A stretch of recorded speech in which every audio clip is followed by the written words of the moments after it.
Di berikutnya kita akan membahas tentang precedence operator logika. Nah, apa itu precedence? Nah, precedence itu artinya urutan pengerjaan. Sebetulnya bukan cuma operator logika aja yang punya urutan pengerjaan. Operator perkalian dan penjumlahan juga punya gitu ya. Nah, kalian pasti tahu lah ya, ini nilainya berapa kalau 2 ditambah 3 dikali 4. 14. Bukan 20? Bukan. Bukan Bu, perkalian dulu yang diselesaikan. Nah, betul. Di perkalian dulu. Jadi ada urutannya dulu. Perkalian dulu yang kita operasikan ya. 3 kali 4 dulu gitu. 12. Baru nanti 2 ditambah 12 gitu. Baru dapat yang 14. Bukan 2 tambah 3 dulu. Nah, ini juga namanya precedence juga gitu, urutan pengerjaan. Jadi kalau kita tidak tahu urutan pengerjaan, nanti kita jadi salah gitu ya. Kita akan menjawab 20 gitu ya. Jadi kita 2 ditambahkan 3 dulu gitu, 5 gitu ya. Lalu 5 dikalikan 4 jadinya 20. Jadinya beda gitu. Kita harus tahu yang mana yang harus didahulukan.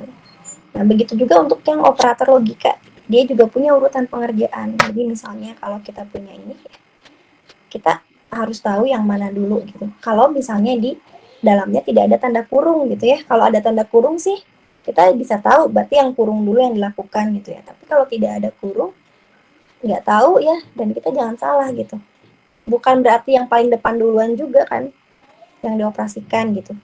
Tergantung gitu, makanya kita harus tahu urutan. Jadi untuk di sini kan kita punya kemungkinannya mungkin bisa seperti ini atau bisa seperti ini nih. Kira-kira yang mana gitu ya yang paling tepat?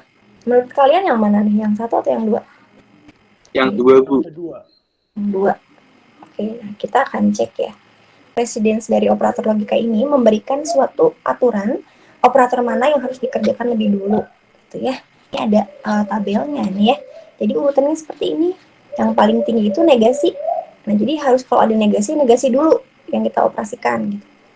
Terus ada setelah itu ada dan, ada atau, ada disjungsi eksklusif, lalu ada implikasi dan yang terakhir diimplikasi. Nah, ini harus ingat ya. Ini mah mudah kok ngingetnya ya. Jadi negasi dulu, lalu dan atau disjungsi eksklusif, terakhir implikasi dan diimplikasi. Nah, sekarang kita akan coba ya, kita punya notasi seperti ini gitu ya, proposisi majemuk seperti ini.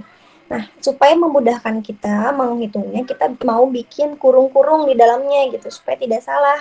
Kita akan tambahkan kurung-kurung sesuai dengan urutan di sini, sesuai dengan precedence. Sudah hafal ini? Sudah tahu lah ya, sudah hafal lah ya ini. Ini kira-kira gimana nih? Mana yang harus dikurungkan dulu gitu? Q dan R. Q dan R.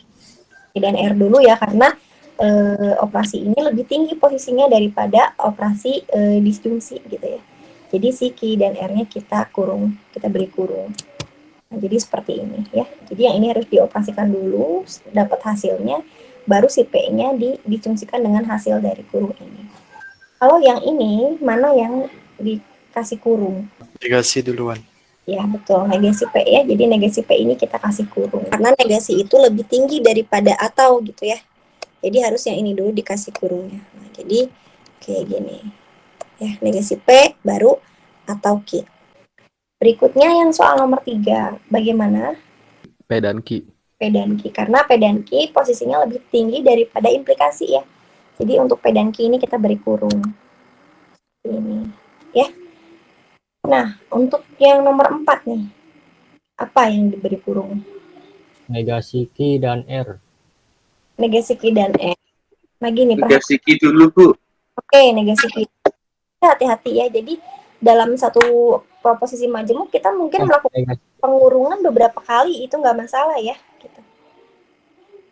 Jadi kita mungkin punya beberapa kurung di dalamnya gitu ya. Nah, jadi mulai dari yang mana dulu nih yang dikurungkan, yang diberikan Negasi Q. negasi Q ya, jangan lupa karena negasi itu yang paling tinggi gitu ya. Nah, setelah negasi Q apa yang dikasih kurung?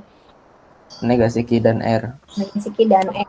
Nah, dan ini lebih tinggi daripada implikasi. Jadi negasi kurungkan dulu, setelah itu ini dengan ini diberi kurung lagi. Jadi seperti ini. Ya, negasi Q-nya dikurungkan, lalu ini udah gitu. Nah, sekarang yang nomor 5 nih, yang mana dulu yang diberi kurung? Negasi P dan negasi S. negasi P dan negasi S, lalu ada lagi nggak? Lalu negasi P atau Q dan R dan negasi S.